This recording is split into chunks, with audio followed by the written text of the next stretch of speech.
Assalamualaikum warahmatullahi wabarakatuh. Perkenalkan, nama saya Tarisya Nurul Natasa dari Prodi Pendidikan Ekonomi 1A dengan NPM 21187203051. Di sini saya akan mempresentasikan tentang pertumbuhan dan perkembangan ekonomi.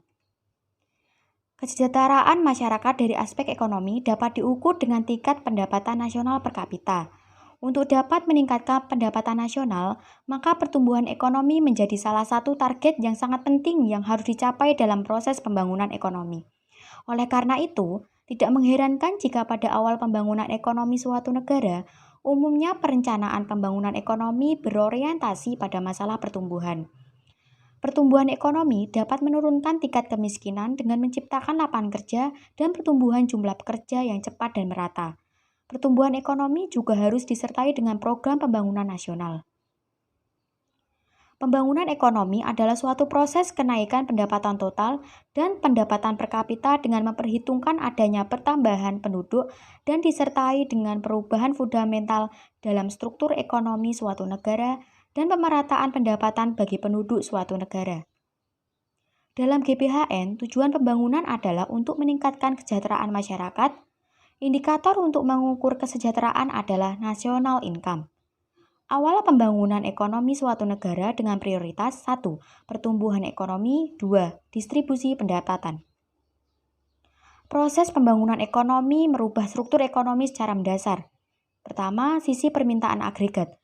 Pendalaman struktur ekonomi didorong oleh peningkatan national income yang berpengaruh terhadap selera masyarakat yang terefleksi dalam pola konsumsinya. 2. Sisi penawaran agregat. Faktor pendorong utamanya adalah perubahan teknologi, peningkatan SDM, dan penemuan material baru untuk produksi. Pertumbuhan ekonomi. Pertumbuhan ekonomi merupakan penambahan GDP sehingga terjadi peningkatan national income. National income dapat merujuk pada GDP, GMP, atau NNP. Konsep pendapatan nasional pertama kali dicetuskan oleh Sir William Petty dari Inggris yang berusaha menaksir pendapatan nasional negaranya pada tahun 1665.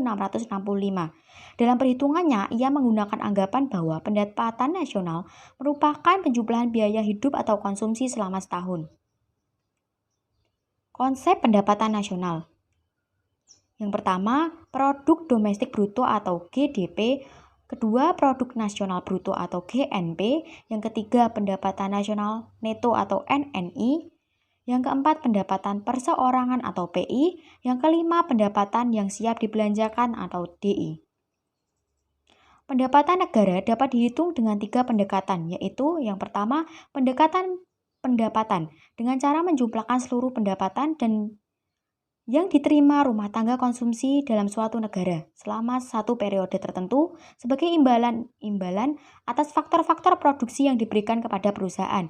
Yang kedua, pendekatan produksi dengan cara menjumlahkan nilai seluruh produk yang dihasilkan suatu negara. Yang ketiga, pendekatan pengeluaran dengan cara menghitung jumlah seluruh pengeluaran untuk membeli barang dan jasa. Rumus menghitung pertumbuhan ekonomi, yaitu G sama dengan kurung kurawal buka kurung PDBS kurangi PDBK tutup kurung dibagi PDBK kurung kurawal kali 100%.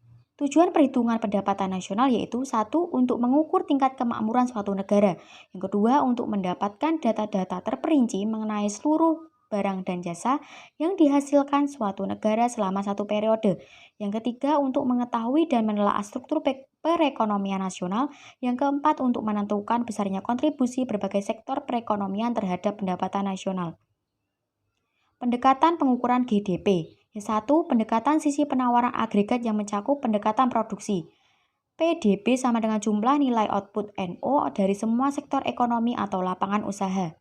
Yang kedua, pendekatan pendapatan. PDB sama dengan jumlah pendapatan yang diterima FP untuk proses produksi setiap sektor. Yang ketiga, pendekatan sisi permintaan agregat, yakni pendekatan pengeluaran. Sumber pertumbuhan terdiri dari 1. Permintaan agregat. 2. Penawaran agregat. Ini adalah kurva dari permintaan agregat. Selanjutnya adalah kurva dari penawaran agregat. Sekian presentasi dari saya. Apabila ada salah kata, saya mohon maaf yang sebesar-besarnya. Wassalamualaikum warahmatullahi wabarakatuh.